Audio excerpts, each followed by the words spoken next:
오늘 말씀의 제목은 부활 신앙은 윤리와 연결된다. 우리가 믿는 신앙은 우리의 행동, 윤리와 반드시 연결된다라는 제목으로 오늘 하나님의 말씀을 증거하도록 하겠습니다.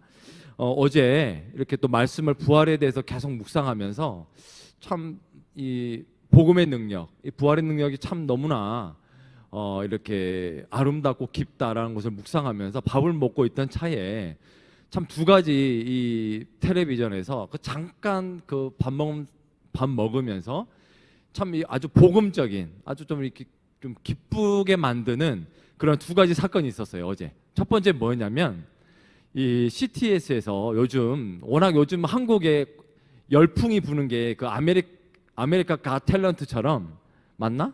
아메리카 갓 탤런티드? 탤런티드 갓 아메리칸가? 순서가 헷갈리네. 아마 아메리카 갓 탤런티드일 거예요. 그러니까 이게 경연대회죠. 그러니까는 오디션 프로그램. 한국도 요즘은 뭐 미스트롯이다, 뭐 옛날에는 뭐 나가수다 해가지고 여러 가지 경연 프로그램이 있는데 아무래도 그 영향을 받았는지 이제 기독교 방송에 CTS, CBS 두 개가 이제 나오는데 집에 CT에서 제1회 K 가스펠이라 그래가지고 그러니까 복음을 이제 하나님 앞에 영광 올려드리는 그런 이 컨테스트를 이렇게 그 예선을 이제 거치고 있는 이제 그런 어떻게 보면 경연대회를 하고 있는 거를 이렇게 식사를 하면서 보게 됐어요. 근데 거기서 참 그 감동이 됐던 이렇게 3명의 출연자가 있었어요. 한 팀을 이루어 가지고 찬양을 부르는데 그냥 이렇게 찬양은 평범했어요. 평범한데 상당히 목소리가 맑았어요. 정말 순수했어요. 그래서 좀 상당히 이렇게 진실되게 부르는구나 하고 유심히 그들의 3명의 그 얼굴을 봤는데 뭔가 얼굴에 눈이 초점이 다 없는 거예요. 그래서 뭔가 좀 있는 사람들 있겠구나 하고 계속 봤는데 보게 되니까 결국에 시각장애인인 거예요. 시각장애인. 근데 시각장애인이면 대부분 사람들에게 싫어하는 사람도 있어서 이렇게 주로 이제 검정 선글라스를 끼고 그리고 이제 지팡이를 짚고 많이 이렇게 거니는데 그 3명의 그 형제 자매들은 눈이 보이지 않는데 선글라스 끼지 않고 그냥 그 하나님 앞에 순수하게 이렇게 정말 그 얼마나 연습을 많이 했는지 3명이 이렇게 정말 그 화음을 넣어가면서 이렇게 깔끔하게 찬양을 하나님 앞에 올려드리는 모습을 정말 보게 됐어요. 근데 더 감동스러운 건 뭐였냐면 심사위원이 한 5명 이상 이렇게 쭈르륵 앉아 있었는데 그 찬양이 끝나고 카메라가 심사위원 이제 평을 들어야 되니까 이 카메라에다 딱 댔는데 다 울고 있는 거야. 심사위원들 다 울고 있어. 다 이게 그 정말 목사님들이고 다 작곡가들이고 또 그 여러분들이 좋아하는 그 알리, 권투 선수 무하마드 알리가 아니라 그 유명한 여자 가수 알리 있잖아요. 알리. 노래 진짜 잘 부르대. 여자 가수 알리도 크리스찬인 것 같아요. 그래서 그 알리가 그 심사위원으로 왔는데 알리도 막 주르르 울고 있는 거예요. 근데 거기서 알리가 심사평이 너무나 목사님의 가슴을 치고 100% 동의가 됐어요. 뭐였냐면 너무 그 심사를 떠나서 여러분들이 찬양을 할 때 제가 심사위원이 아니라 정말 예배를 드리는 기분이었다고, 예배를 드리는 순간이었다고.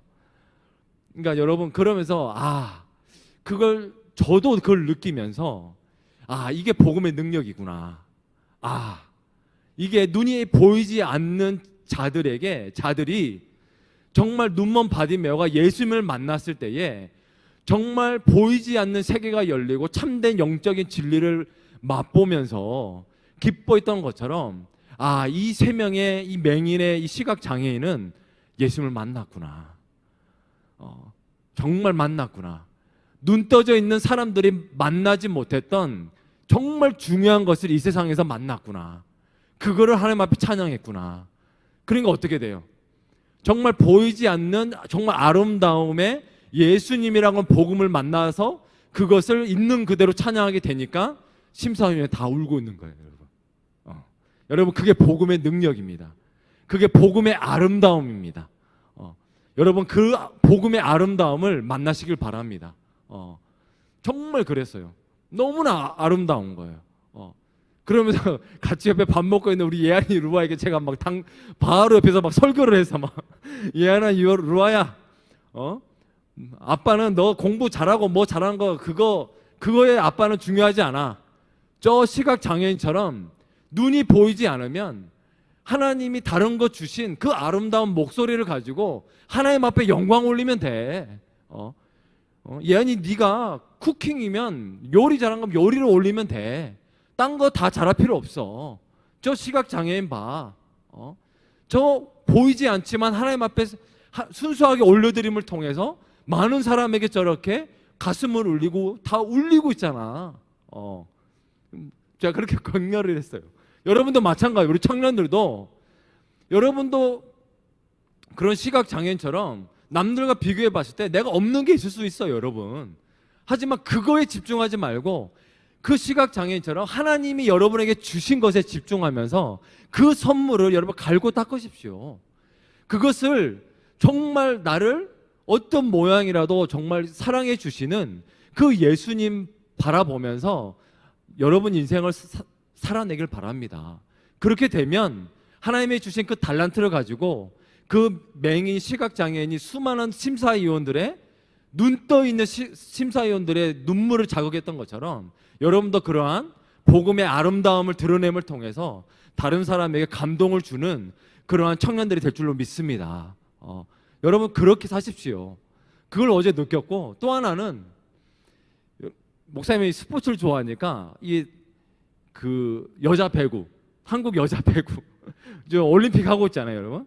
그런데 보니까는 하이라이트로 저는 그냥 봤는데 처음에 보다가 이렇게 그냥 또 이제 아유 그만 봐야지 하고 이제 그만 봤는데 이게 보니까는 막 대역전극이 일어났다고. 그래가지고 또 부랴부랴 또 유튜브 동영상을 또 하이라이트 봤지. 또 목사님도 그런 못 참아 또 이런 뭐 멋진 대역전극이 일어났다 그러길래 아유 이런 거 봐야지 하고 또 봤는데, 야 여러분 마지막 5세트가 마지막 15점인데 무조건 15점이 도달한 팀이 이기는데 14대 12로 지고 있어서 우리 한국 대표팀이 여자 배구팀이 김연경 식빵이라고 외치는 우리 김연경 이 파이터 이 김연경 선수가 정말 열심히 잘하고 있는데 14대 12로, 그러니까 일본은 한 번만 공격해서 이기면 끝나는 거고 한국 팀이 이기려면 3번이나 수비를 막 막아내서 3번이나 이겨야 이제 이길 수 있는, 그러니까 거의 배구의 확률로 따지면 이건 20%도 안 되는 거의 패색이 짙은 그런 가운데서 와 진짜 스포츠의 묘미란 게 이런 거구나. 그러니까 대역전극 완전 반전에 정말 악을 물고, 그러니까 나는 우리 어머님이라든지 뭐 우리 아내를 보면 내가 많이 느끼는 거지만 이 코리안 걸들은 정말 대단해요. 우리 한국 여성들은 정말 대단해. 한 번 막 그냥 막 할 수 있어. 우리 해보는 거야 하면서 막 하니까 이 앙달 물고 하니까 야 그거를 이길 수 없는 그 상황에서 그냥 막 다 막아내. 다 스파이크 다 막아내면서 마지막에 그냥 다 이 15대 14로 대역전극을 펼치는 그런 모습을 보게 됐어요. 그걸 보면서 여러분 포기하지 마세요. 우리 청년들 환경이 코로나로 뭐 하더라도 이 스포츠를 보면서 많이 깨닫게 되는 거는 아직 끝난 게 아니에요. 마지막 15점이 돼야 끝나는 거예요. 일본 선수들은 이제 우리가 다 이겼다라고 생각을 했을 거예요. 하지만 15점이 돼야 그 경기는 끝나는 거예요. 14점까지 아무리 달려가도 12점인 팀이 끝까지 포기하지 아니하고 달려들면 15대 14는 그렇게 일어날 수가 있다는 거예요. 여러분의 인생도 마찬가지예요. 여러분의 인생도 포기하지 마시고 우리는 그리스도인은 생명 대신 예수님을 붙들고 반전의 하나님이시라. 반전의 하나님. 우리 성경을 보게 되면 우리가 이 책에서도 팀 켈러 목사님이 우리 예수님이 어떤 예수님이라는 것을 할 때에 두 장에 걸쳐서 했던 제목이 뭐냐면 반전의 하나님이에요. 반전의 하나님. 성경 인물들 봐요. 제대로 된 인물들이 있는가? 하나도 없어요, 여러분. 다 여러분과 같은 인물을 하나님은 들어 쓰셔서 놀라운 하나님의 구원의 역사를 써 내려가는 모습을 보게 됩니다. 그러니까 한국 여자 배구팀이 그렇게 반전의 역사를 썼던 것처럼 우리가 왜 이렇게 모여서 하나님의 말씀을 보고 특별히 3주에 걸쳐서 복음이 무엇인지, 왜 부활이 이 두려운 시대 속에서 유일한 우리가 붙들 수 있는 소망인지를, 그 이유는 바로 부활이 바로 대반전의 하나님의 그 역사이기 때문이에요. 여자 배구보다도 100배, 1000배, 만배 뛰어넘는 하나님의 놀라운 대반전의 역사가 바로 그리스도의 십자가에 죽으셨던 예수님이 부활하셨던 이 사건이 바로 놀라운 하나님의 대반전의 구원의 역사인 거예요. 그렇기 때문에 그거를 여러분이 붙어서 유일한 희망이기 때문에 이렇게 여러분들이 이 기쁜 소식을 여러분이 더 알아야 돼요. 더 알아야 되기 때문에 이렇게 찬양하고 예배를 드리고 이렇게 더운 날에 이렇게 우리가 말씀을 보는 이유 중에 하나예요. 우리가 지금 오늘 이 시간 더 우리가 이 대반전의 하나님의 부활의 복음을 우리가 좀 알길 소망합니다. 더 우리가 알도록 합시다. 예. 그래서 우리가 이 15장이 뭐였냐면 우리가 읽었던 15장 전체가 바로 부활에 대한 거예요. 전체가 부활에 대한 거예요. 그래서 첫 번째 우리가 시간대는 복음이 내 것이 되려면 어떻게 해야 되는가 했을 때 세 가지를 얘기했죠. 이거 여러분 꼭 기억해야 돼요. 뭐였지? 복음이 내 것이 되려면 첫 번째, 복음은 2000년 전에 일어난 역사적 사건이다. 역사성이 있는 거예요. 그냥 추상적으로 막 있는 일이 아니에요. 역사성이 있고, 두 번째는 복음은 뭐다? 미신이 아니라 얼마든지 다른 사람에게 합리적으로 설명할 수 있는 그러한 놀라운 합리성을 가진 사건이다. 확신을 가지고 그래서 우리는 증거할 수 있다. 그리고 우리가 아무리 역사적으로 일어났고 합리적으로 다른 사람에게 설명할 수 있다 하더라도 마지막에는 우리가 기도로 뭘 강구해야 된다? 하나님의 은혜를 강구해야 된다. 왜냐하면 하나님의 전적인 그 성령 하나님의 은혜가 그 사람 마음 가운데 부어져야 여러분들이 전도하고 복음을 전했을 때에 그게 믿어지고 내가 정말 예수님을 알아야 되겠다라고 하는 그런 마음이 드는 거는 여러분의 능력이 아니라 바로 하나님의 능력이 있기 때문이에요. 십자가의 능력이 있기 때문이에요. 그렇기 때문에 여러분이 기도를 통해서 그 성령의 능력이 그들의 마음 가운데 들어갈 수 있도록 기도해야 되는 거예요. 뭔 말인지 알겠죠? 이게 여러분이 그 세 가지가 이루어졌을 때에 그것이 내 것이 되고 또 다른 사람 것이 되게 만들어주는 그러한 역할을 감당할 수가 있어요. 그리고 저번주에 설교 제목은 뭐였죠? 바로 보증수표가 있는가. 보증수표가 있는가. 확실한, 개런티할 수 있는 내 구원의 그리고 죽음 이후의 삶도 내가 확신 가운데 죽음 이후에도 내가 기꺼이 소망함을 가지고 눈을 감을 수 있는 그러한 확신의 보증수표가 있는가. 그 설교 제목을 가지고 목사님이 그 전에 뭐였죠? 그다음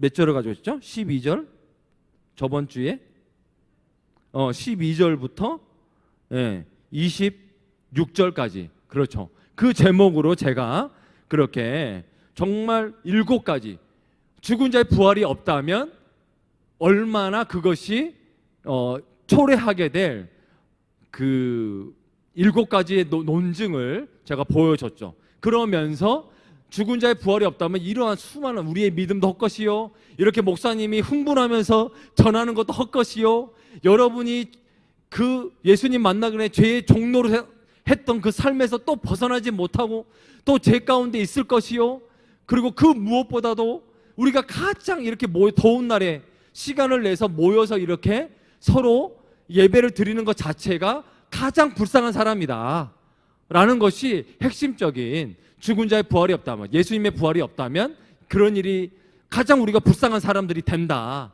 라는 걸 한 다음에, 하지만 그러나 20절에 나오죠. 그러나 그러면서 하지만 예수님은 어떻게 돼요? 이제 그리스도께서 죽은 자 가운데서 다시 살아나사 잠자는 자들의, 죽은 자들의 뭐가 되셨어요?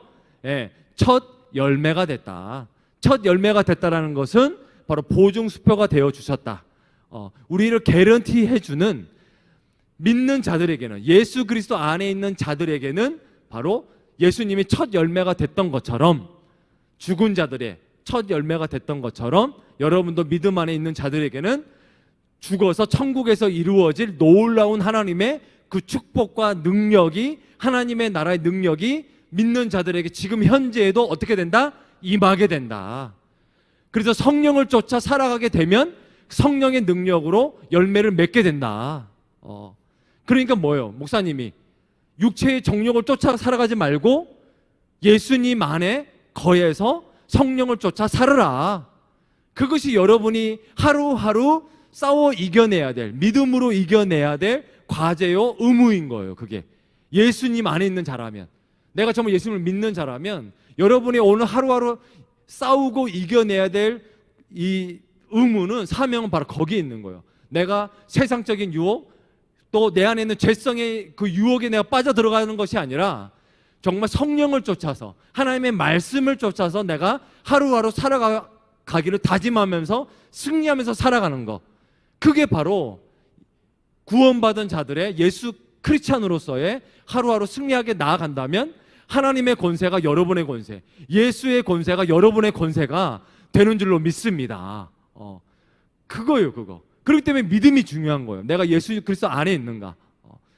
그래서 찬양에도 나오잖아요. 로마서 8장 1절에 목사님 얘기했죠. 예수 안에 있는 나에게 결코 정죄함 없네. 결코 정죄함이 없는 거예요. 그래서 목사님 저번 주에 막 그랬잖아요. 누가 여러분을 정죄해? 누가 여러분을 비난해? 깎아내려? 조롱해? 그거에 휘둘리지 말라니까, 여러분. 그 사람이 여러분을 얼마나 안다고. 오직 하나님이 여러분을 잘 아시고 여러분의 연약한 가운데서도 예수 그리스도의 피값으로 여러분을 사셨는데, 그 예수님 안에 있는 자들인데 여러분이 왜 자꾸 사람들의 평가에 휘둘리고 자꾸 낙담되고 왜 우울증에 빠지냐고. 그럴 필요 없다라는 거예요. 그러니까 뭐예요? 로마서 8장 1절에 그러므로 이제 그리스도 예수 안에 있는 자에게는 결코 정죄함이 없다. 그냥 선포해 버리잖아요, 여러분. 그냥 피리어드. 그리고 8장의 마지막 절은 뭐라고 그래요? 누가, 어떤 사람이 예수 그리스도 안에 있는 크리스찬들에게, 믿음의 사람들에게 예수 그리스도의 그 영원하신 사랑으로부터 끊을 수 있겠는가? 끊을 수 없다라는 거예요, 여러분. 그러니까 여러분들이 혼자 있거나 외로울 때도, 목사님이 싱글 때도 그랬지만 항상 함께 쉬고, 그 누가 여러분을 배신하고 떠나더라도 변하지 않고 여러분 곁에 계시는 분은 유일하게 예수님밖에 없음을 믿으시길 바랍니다. 예수님의 사랑이 여러분을 떠나지 않아요. 여러분이 예수님을 붙들고 바라보면서 연약하지만 계속 여러분이 붙들고 나아가는 한은 떠나지 않는다니까. 그거에 여러분의 확신 가지길 바랍니다. 그것이 바로 여러분이 믿음으로 예수님의 보증수표를 붙들어야 될 아주 중요한 거였어요. 그렇기 때문에 여러분이 죽은 자들의 첫 열매가 되고 믿음으로 된 자는 골로새서 1장 13절 14절의 말씀처럼 주인이 바뀌는 거예요. 여러분의 삶의 영역이 바뀌어지는 거예요. 죄의 영역에서, 어둠의 영역에서 하나님의 나라의 영역, 예수님의 능력이 거하는 그 영역으로 옮겨졌다라고 얘기를 해요. 골로새서 1장 13절 14절 한번 우리 다 함께 읽어볼까? 자, 시작. 그가 우리를 흑암의 권세에서 건져내사 그의 사랑의 아들의 나라로 옮기셨으니 그 아들 안에서 우리가 속량 곧 제사함을 얻었도다. 13절 한번 다시 한번 보여주세요. 여러분이 이게 중요한 거예요. 예수 그리스도 안에 있는 믿는 자들은 어떻게 된다고요? 그가, 예수님이, 하나님께서 우리를 흑암의 권세에서 어떻게 하셨다고요? 여러분이 현재 건져내신 거예요. 건져내서 그의 사랑의 아들의 나라로, 하나님의 나라의 현재 아들의 나라로 어떻게 하셨다고? 여러분을 옮기셨다. 그러니까 여러분의 인생은 여러분을 상관없이 하나님께서 여러분의 주인을 바꾸신 거예요. 흑암의 권세, 뭐 돈 쫓다, 명예 쫓다, 출세 쫓다, 그게 내 인생의 주인이었는데 예수님을 믿고 나니까 어떻게 됐어요? 이제 주인이 바뀌어졌다는 거예요. 그의 사랑의 아들의 나라로 왕 대신 예수님이 내 인생의 주인이요, 이제 내가 그분의 종으로서 살아갑니다. 자녀로서 살아갑니다. 그 나라로 여러분이 옮겨졌음을 믿으시길 바랍니다. 그 은혜를 여러분이 믿음으로 누리시길 바랍니다. 왕의 자녀예요, 여러분이. 왕의 자녀. 왕의 자녀답게 살아야 되지 않겠어요, 여러분? 우리가 어둠의 흑암의 권세에서 자꾸 뒹굴지 마시고 이제는 옮겼어요. 사랑의 아들의 나라에서 여러분이 옮겨진 왕의 자녀로서 여러분이 믿음으로 살아내시길 바랍니다.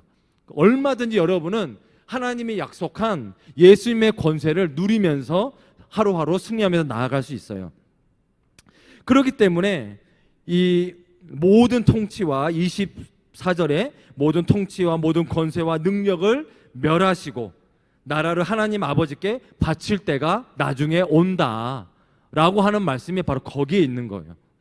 그렇기 때문에 오늘 우리가 읽었던 27절의 말씀도 그러한 주권이 전이가 되는 로드십, 내 인생의 주인이 점점 하나님의 나라로 바뀌어지는 그러한 표현이 27절에도 뭐라고 나오죠? 만물을 그의 발 아래에 두셨다 하셨으니, 그러니까 지금도 왕 대신 예수님께서는 하나님의 나라의 통치를 이 땅 가운데 해 나가시면서 사탄막이 이미 이제 운명이 결정된 십자가 사건을 통해서 멸망할 수밖에 없는 사탄의 그런 수많은 그런 세력들을 하나 둘씩 말 그대로 멸해 가시면서 믿음의 사람들을 통해서 이 땅을 하나님의 나라로, 평안의 나라로, 샬롬의 나라로 지금 확장해 나가고 있다라는 거예요.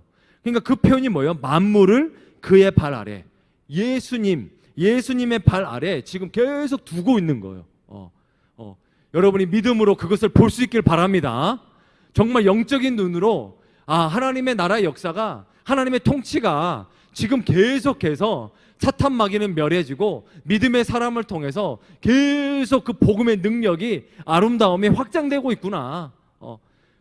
한 가지 여러분들에게 바라는 것이 있다면 그 역사적인 구원의 주인공이 여러분이 됐으면 좋겠어요. 여러분이 믿음으로 아멘함을 통해서 여러분도 복음을 가졌잖아요. 예수님의 권세가 여러분의 권세인데 그거를 여러분이 믿음으로 반응함을 통해서 삶 가운데서 하나님이 여러분을 쓰실 수 있는 그런 그릇이 되길 소망합니다. 바로 그것이 27절과 28절에 나오는 하나님의 통치가 계속되고 있구나. 이 모든 악한 세력들과 모든 통치와 권세와 능력자들이, 이 악한 세력이 주님의 발 앞에 결국에는 무릎 꿇는데 그 날까지 결국에 하나님의 통치는 눈에 보이지 않지만 계속해서 믿음의 사람을 통해서 이루어지고 있구나. 하나님, 저도 그 확장되는데 거기에 하나님 저도 쓰임받게 해주세요. 그런 사람 되게 해주세요 라고 기도하시길 바랍니다. 그것이 지금 우리가 27절과 28절에 나오는 중요한 하나님의 통치는 계속해서 나아가고 있다. 그리고 29절에 또 보게 되면 이거는 오해가 많이 되는 구절이에요. 여러분들이 조금 이거는 집중해서 보길 소망합니다. 29절을 읽어보면 만일 죽은 자들이 도무지 다시 살아나지 못하면 죽은 자들을 위하여 침례를 받는 자들이 무엇을 하겠느냐? 어찌하여 그들을 위하여 침례를 받느냐? 그러니까 문제 제기는 쉬워요. 계속해서 15장에 나오는 죽은 자들의 부활이 없다라고 주장하는 고린도 교회의 그런 주장에 대해서 사도 바울이 29절에도 만일 죽은 자들이 도무지 다시 살아나지 못하면, 만약에 부활이 없다면, 믿는 자들이 부활이 없다면 어떤 예를 드냐면, 그 당시에 이렇게 예수님은 믿었지만 뭘 안 받고 죽었냐면 침례를 못 받고 이 죽은 자들이 있었어요. 그러면 그 많은 사람들이 이 복음에 대한 이해가, 뭐 우리도 마찬가지지만 그 사람도, 우리는 성경이 있기 때문에 예수님의 놀라운 그 구원의 역사를 조금씩 알아가고 이해가 되지만 당시의 사람들은 신약 성경이 없었을 때였어요. 그러니까 복음의 이해가 많이 떨어졌죠. 그러니까 그 당시에 관습이, 생각이 뭐였냐면, 우리 부모님 정말 침례를 받고 돌아가셨어야 했는데, 그래야지 구원을 받는데 그냥 예수님만 그냥 믿고 그냥 가셔버렸네 하면서 가족 중에 한 사람이 대신 부모님의 구원을 받게 하려고 대신 침례를 받았어요. 그런 의식이 이 고린도 교회에 그 마을 가운데 있었던 거예요. 그러니까 사도 바울이 그 광경에 알기 쉬운 예를 들려고 예수님의 부활이 없다면, 죽은 자의 부활이 없다면, 그러면 우리 동네에서 이렇게 믿는 자들이 행하고 있는 이러한 이 믿음을 가지고 침례를 받는 사람은 그런 사람들은 어떻게 됐느냐? 그런 사람들이 최소한 죽은 자들의 부활이 있음을 확신하고 믿기 때문에 이렇게 지금 이런 관습적인 행위를 이 가족 중에 누군가가 받고 있지 않느냐라고 하나의 예로서 이렇게 이 논증을 하기 위해서 이 고린도 교회 거기 도시에 일어나고 있는 관습의 예를 든 거예요. 근데 그렇다면 여러분 조심해야 될 건 뭐냐면, 근데 이 29절 말씀은 하나님의 계시의 관점으로 보면 안 돼요. 그렇죠? 관습이니까. 그 당시에 사도 바울이 관찰한 관습의 그 예를 든 것이기 때문에 하나님의 진리다, 그리고 또 사도 바울의 뜻이라고 생각을 하면 안 되는 거예요. 그냥 예를 든 거예요. 뭔 말인지 알겠죠? 그런데 이런 많은 사람들이 이 29절을 가지고 많이 실수를 많이 했죠. 어떤 실수를 하면, 그러니까 캐톨릭 같은 경우에는 이 29절의 말씀을 잘못 해석을 해서 어떤 결과가 나왔죠? 교리가 연옥교리가 나온 거예요. 여러분 연옥교리가 뭐예요? 그냥 카톨릭은 지금도 죽게 되면 이 천국과 지옥으로 하나님의 심판을 받기 전에 어떤 중간 세계가 있냐면 이 연옥 세계가 있는 거예요. 그래서 이 29절을 잘못 해석해가지고 만약에 우리 현우의 부모님이 돌아가셔서 카톨릭 교리에 의하면 연옥에 지금 들어가 있는 거야. 그런데 관건은 뭐냐? 키가 뭐냐면 우리 현우가 이 세상에서 어떻게 살아가느냐, 어떻게 예배를 드리느냐, 어떻게 또 그 헌금을 또 충실되게 드리느냐, 또 어떻게 교회 봉사를 열심히 하느냐, 이거에 따라서 연옥에 있는 부모님이 천국으로 가느냐 아니면 지옥으로 가느냐, 이 중요한 갈림길이 되어버리는 거예요. 그러니까 어떻게 돼요, 여러분? 여러분이 만약 자녀라고 봤을 때 부모님이 연옥에 있다고 치면은 어떻게 되겠어요? 막 미친 듯이 그래도 부모님 천국 가게 하려고 열심히 헌금하고 봉사하고 막 그냥 인생을 다 바치겠지. 그래서 여러분 카톨릭에서 부자입니다. 중세 때 많이 끌어모았거든. 이 연옥교리로. 그래서 전 세계 부동산이 제일 많아요. 전 세계 최고의 탑 부동산은 캐톨릭에 있어요, 여러분.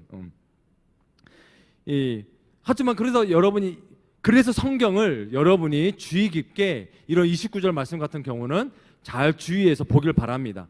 뭐 캐톨릭도 그랬고 또 여호와의 증인도 뭐 몰몬교도 마찬가지예요. 몰몬교도 지금도 죽은 자들의 침례를 이렇게 해요. 하지만 여러분들 기억하길 바랍니다.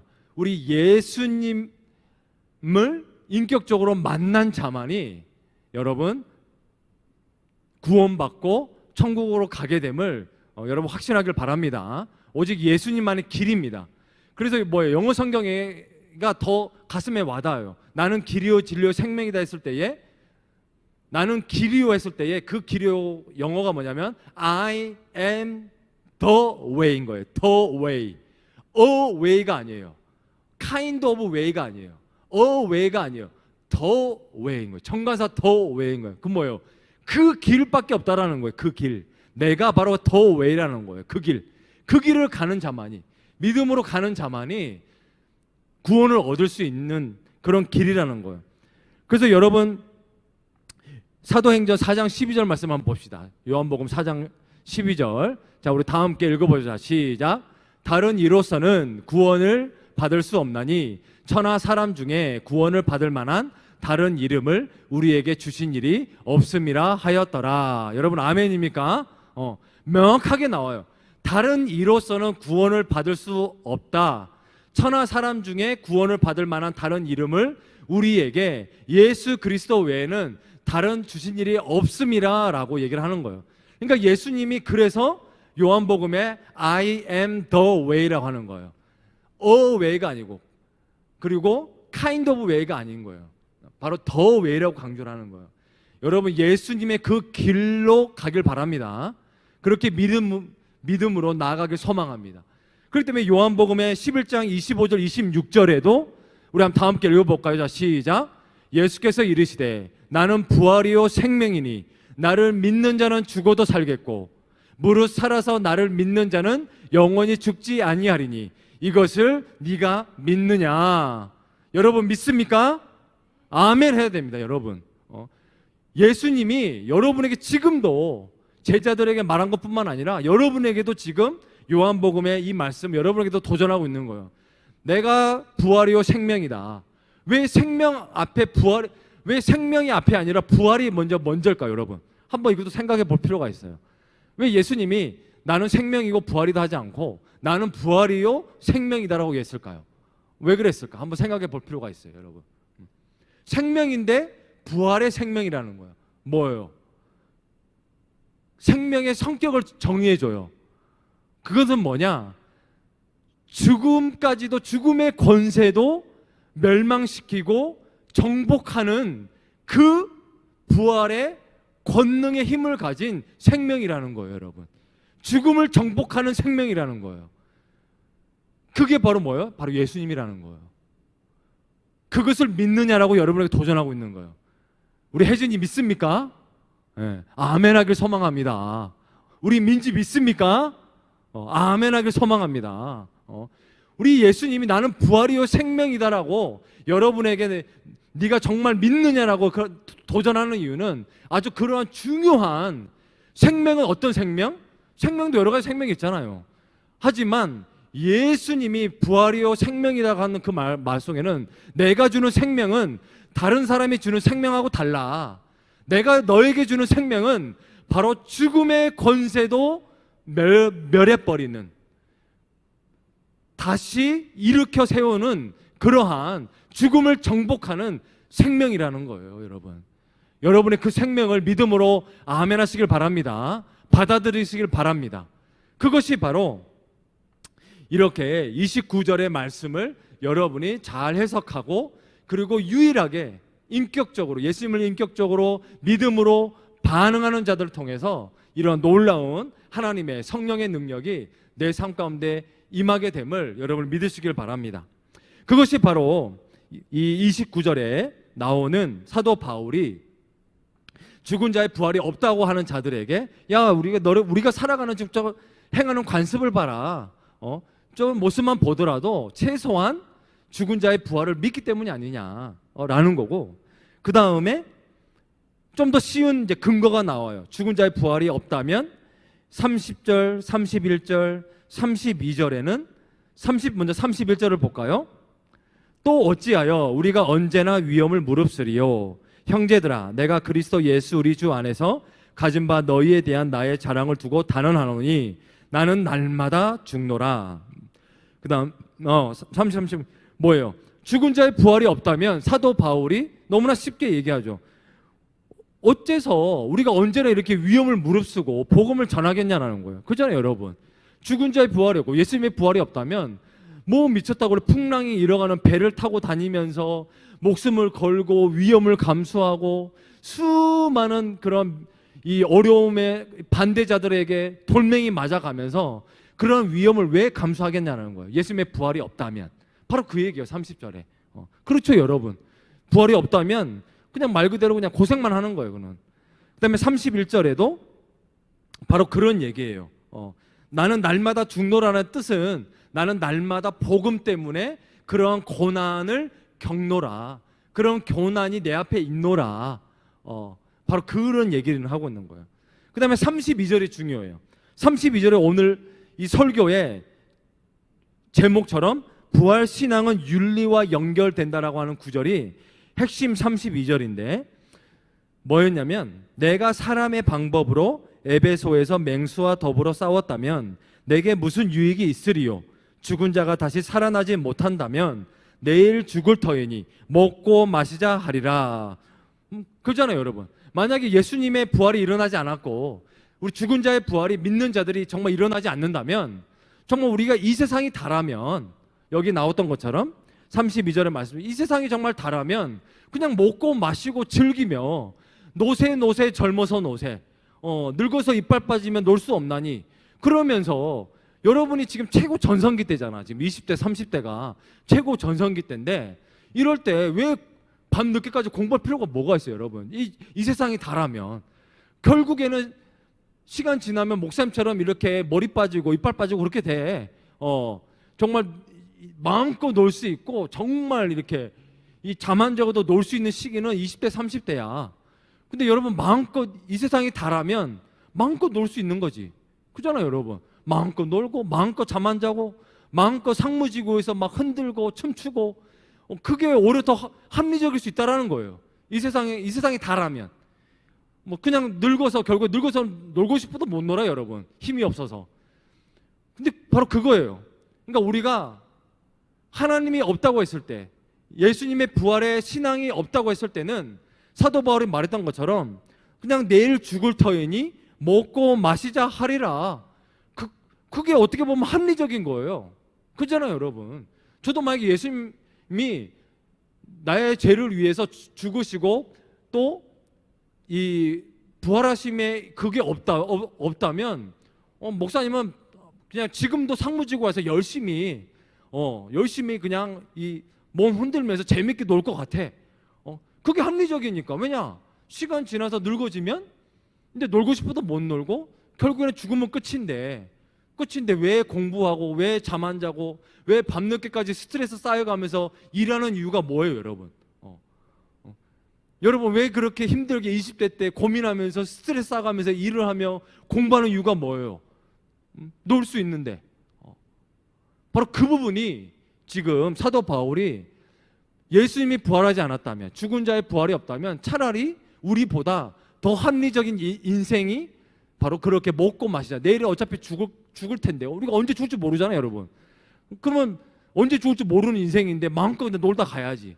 그게 더 합리적이라는 거예요, 지금. 그런데 그게 아니기 때문에 하지만 정말 우리가 예수님이 정말 부활했다면 우리의 인생은 달라질 수밖에 없는 거죠. 우리가 부활 인생을 정말 믿고 살아간다면 우리의 인생은 달라질 수밖에 없는 거예요. 그렇기 때문에 여기서 교훈은 뭐예요? 내가 무엇을 믿는가에 따라서 나의 삶에, 여러분의 삶의 모습과 삶의 그런 모습들이 다 달라진다라는 거예요. 그러니까 여러분 다 삶이 각기 다를 수밖에 없는 이유가 여러분이 믿는 그런 어떤 그것이 다르기 때문에, 그렇기 때문에 여러분의 삶의 모습 하나하나, 행동 하나하나가 달라지는 거예요. 톨스토이의, 우리가 지금 이제 수련회 주제가 부활이기 때문에 톨스토이의 유명한 3대 소설 중에 하나가 뭐예요? 부활이 있어요, 부활이. 근데 부활이 있는데 여러분 꼭 읽어보길 바래요. 그것도 오늘 우리가 읽었던 이 32절의 말씀하고도 상당히 연결이 돼요. 목사님으로서는 그래요. 뭐냐면 이 톨스토이의 주인공이 뭐냐면, 이 러시아 사람들은 발음하기가 힘들어요, 이름이. 레흐 류도프 백작이에요. 레흐 류도프 백작인데 이 백작이 상당히 부자예요. 부자인데 자기가 젊은 날에 그 생각은 뭐였냐면 절대적인 기준이 없는 거야. 이 세상에 절대적인 기준이 없어. 그러니까 어떻게 돼요? 그 시대의 풍조, 부자들의 살아가는 풍조에 타락된 삶의 풍조 가운데 그냥 살아가는 게 그냥 그게 그냥 옳다라고 생각하면서 살아가는 거예요. 그러니까 어떻게 돼요? 어떤 이 자기의 친척 집에 갔는데 거기에 10대에 아름다운 여종이 있는 거야.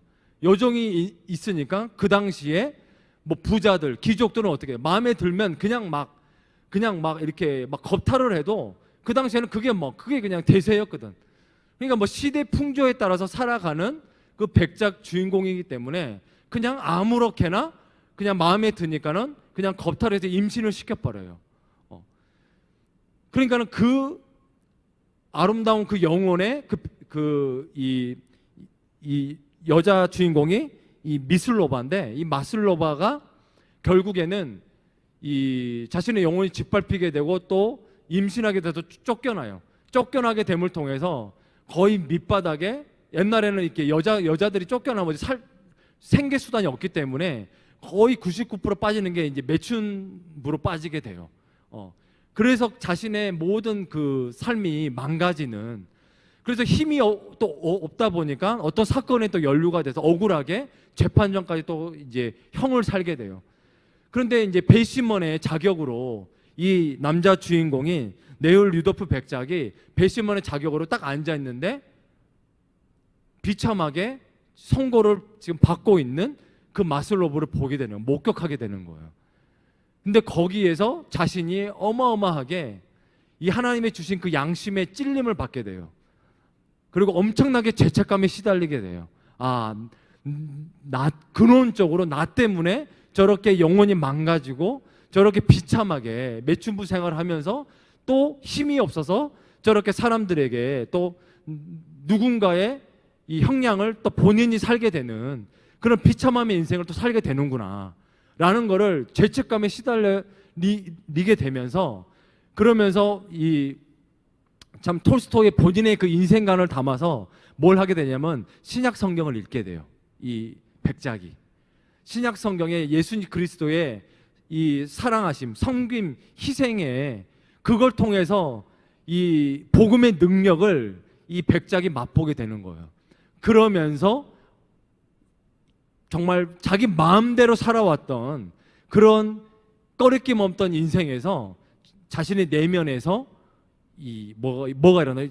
변화가 일어나는 거예요. 진정한 그 복음의 능력, 예수님을 만남을 통해서 변화되게 되면서 본인이 예수님의 그 복음으로 인해서 바뀌게 되니까 어떻게 돼요? 그 마슬로프가 자기한테 이제 원망하고 그리고 차갑게 대하고 이제 더 이상 나를 찾아오지 말라고 막 하는데도 불구하고도 예수님처럼 끈질기게 포기하지 않고 그 사람을 살리기 위해서라면 그 사람이 끌려가는 시베리아까지 그 영혼을 살리기 위해서 마지막까지 노력하고 하는 모습을 보게 돼요. 그럼 어떻게 돼요, 여러분? 이게 복음의 능력이라는 건 바로 거기에 있는 거예요. 사도 바울도 마찬가지였지만 예수님을 만나게 되니까 본인의 막 살아왔던 그 인생에서 정말 그 예수님의 사랑으로 변화가 되어서 변화가 되고 그 예수님의 사랑을 맛보게 되니까 어떻게 돼요?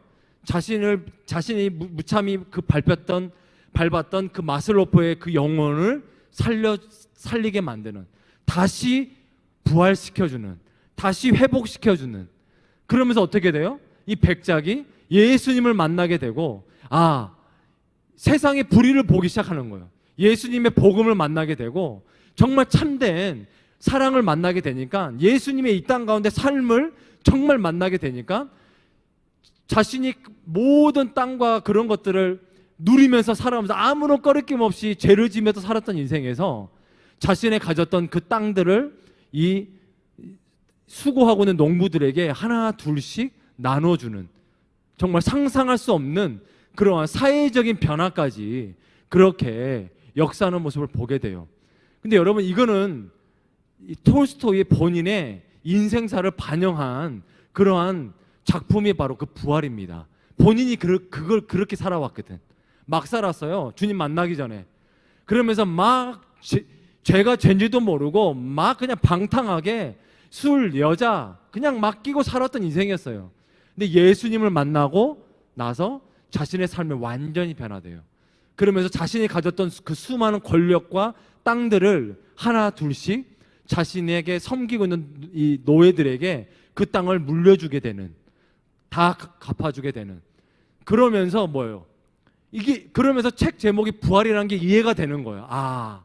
예수님을 만나게 되면 바울이 그랬든 톨스토이가 됐든 진정한 회복이 일어나는구나. 진정한 부활이 일어나는구나.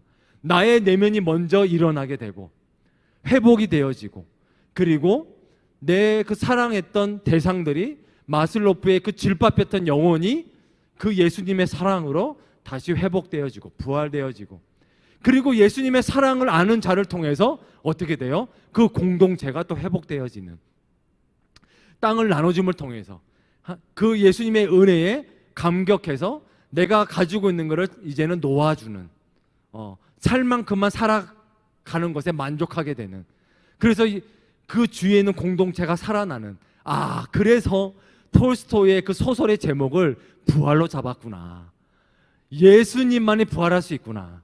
예수님의 그 부활의 능력만이 우리의 삶이 변화되고 우리의 내면이 변화되고 우리의 사랑하는 사람이 변화되고 내가 속해 있는 공동체가 변화되는 유일한 통로는, 유일한 우리의 붙들 수 있는 능력은 바로 예수님의 부활에 있구나 라는 거를 오늘 우리가 32절을 묵상하면서 많은 생각을 하게 됐어요.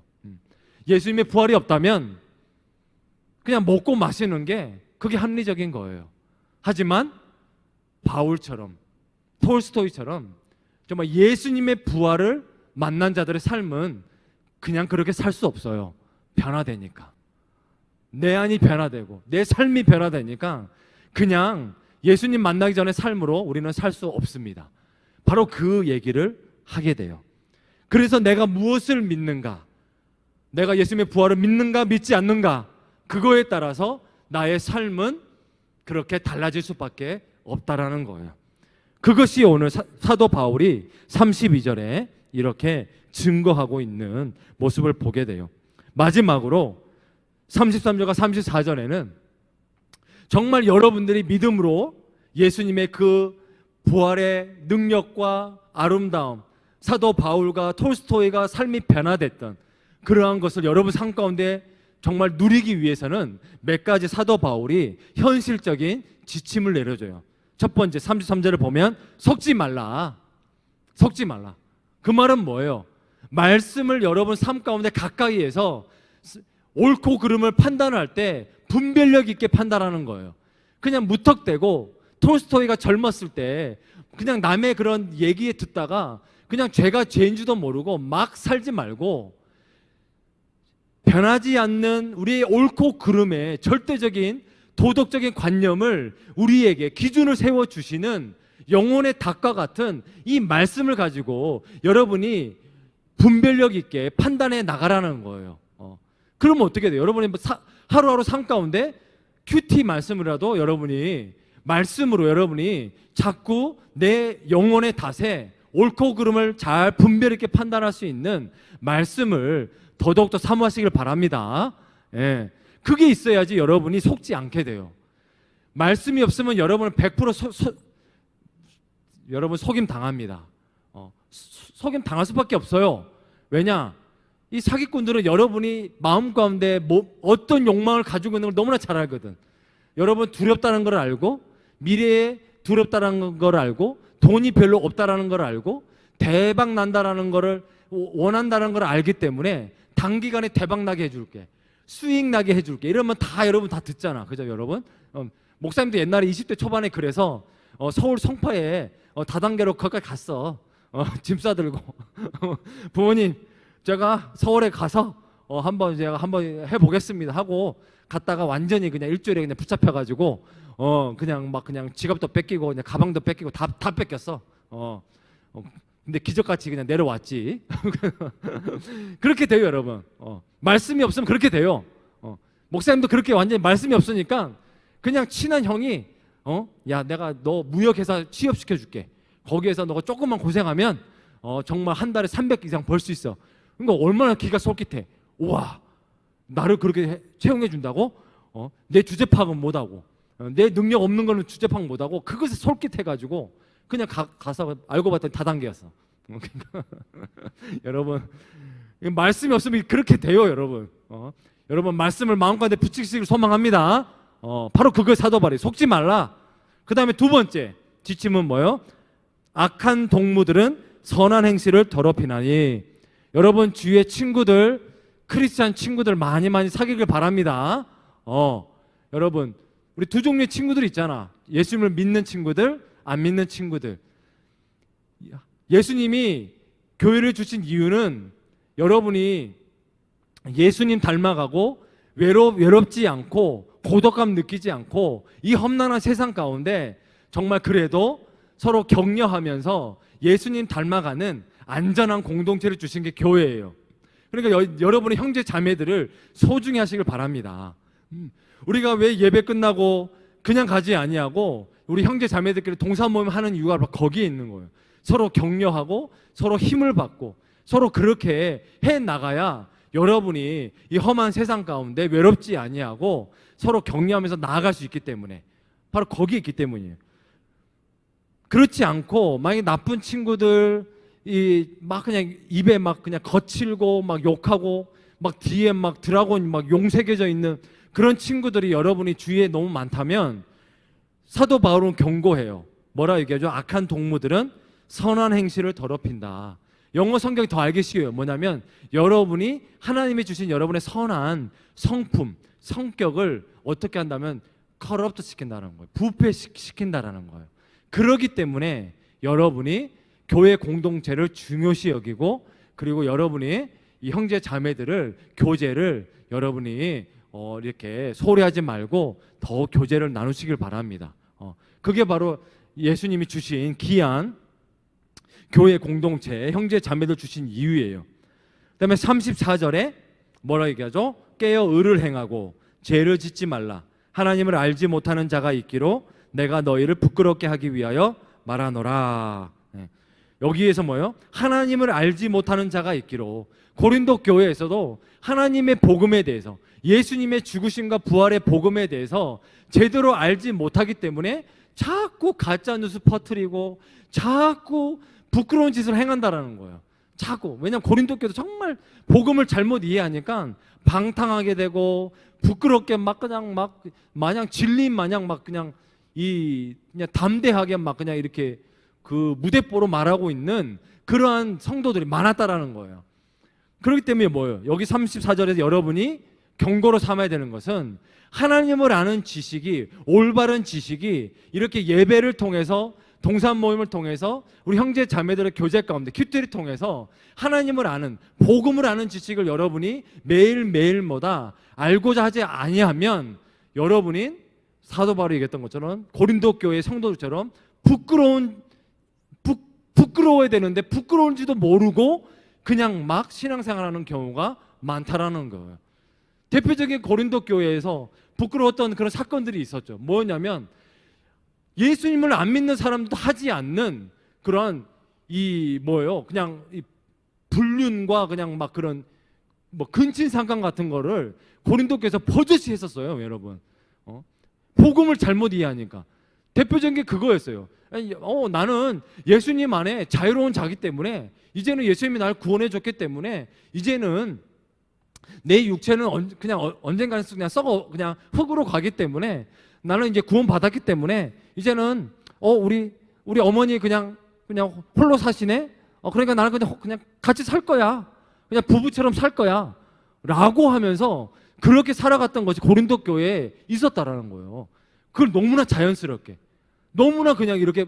이게 뭐예요? 사도 바울이 부끄러운 줄 알아야지. 바로 그거예요. 지금 하나님에 대해서, 복음에 대해서 올바르게 알지 못하니까, 복음이 어떤 것인지, 예수 그리스도의 십자가의 은혜가 무엇인지를 모르니까 그렇게 잘못 적용시키고 부끄러운 짓을 행하면서도 부끄러운지도 모르고 교회에서 다른 사람을 걸러 넘어뜨리는, 시험 들게 하는 그러한 일들이 있었다라는 거예요.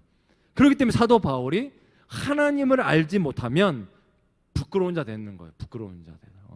여러분, 하나님을 제대로 알아서 복음을 제대로 여러분이 이렇게 포기하지 마시고 하나 둘씩 그 놀라운 이 아름다움, 그 가스펠, 눈이 보이지 않지만 시각 장애인이 정말 예수님을 만났을 때에 많은 사람을 울리는 그러한 그 복음의 아름다움을 여러분들이 더 많이 알기를 소망합니다. 더 많이 알면 알수록 우리는 눈물이 날 수밖에 없어요. 예수님 안에 있는 것이 모든 이 세상의 지혜와 보물과 여러분이 정말 알고자 하는 모든 지식이 거기 다 들어있어요. 우리가 찾지 않기 때문이지. 그걸 알면 알수록 우리는 눈물이 날 수밖에 없고, 그리고 그 수많은 심사위원들처럼 그렇게 겸손해질 수밖에 없는 거예요. 눈물이 나면서 예수님의 그 아름다움이 느껴지기 때문에. 여러분, 복음의 아름다움과 능력은 바로 그겁니다. 우리가 알아야 돼요. 여러분이 아는 만큼 감동이 되고, 아는 만큼 내가 눈물이 나고, 아는 만큼 내가 내 삶 가운데서 그 하나님의 은혜를 헛되이 하지 않기 위해서 나의 몸과 마음을, 행실을 올바르게 하게 될 줄로 믿습니다. 우리가 더욱더 우리가 알기를 소망합시다. 정말 아름다워요, 여러분. 복음은 알면 알수록 정말 눈물 없이는 이렇게 이렇게 지나칠 수 없는 그러한 정말 보물이에요. 그것이 바로 오늘 이 사도 바울이 죽은 자의 부활이 없다면 다시 한번 예수님의 부활밖에 없음을, 부활이 여러분의 이 세상 살아가는데 희망임을 증거하는 모습을 보게 돼요. 우리 청년들에게 한마디 물어보고 싶어요. 우리 청년들은 어떠한 믿음을 가지고 살고 있나요? 오늘 설교 제목이 내가 믿는 대로 그거에 내 삶은 바뀌어지게 되어 있어요. 여러분 어떤 신앙을 갖고 있습니까? 여러분 부활 신앙을 갖기를 소망합니다. 부활 신앙을 여러분이 가져서 사도 바울처럼 톨스토이처럼 정말 이렇게 놀랍게 여러분의 삶이 정말 부활되어지는, 정말 바뀌어지는 그러한 삶을 누려나가기를 소망합니다. 그것이 오늘 사도 바울이, 예수님이 여러분의 이 부활하신 이유가 바로 거기에 있습니다. 그 능력을 받아 누리는 저와 우리 사박 청년들 되기를 주님의 이름으로 축원합니다.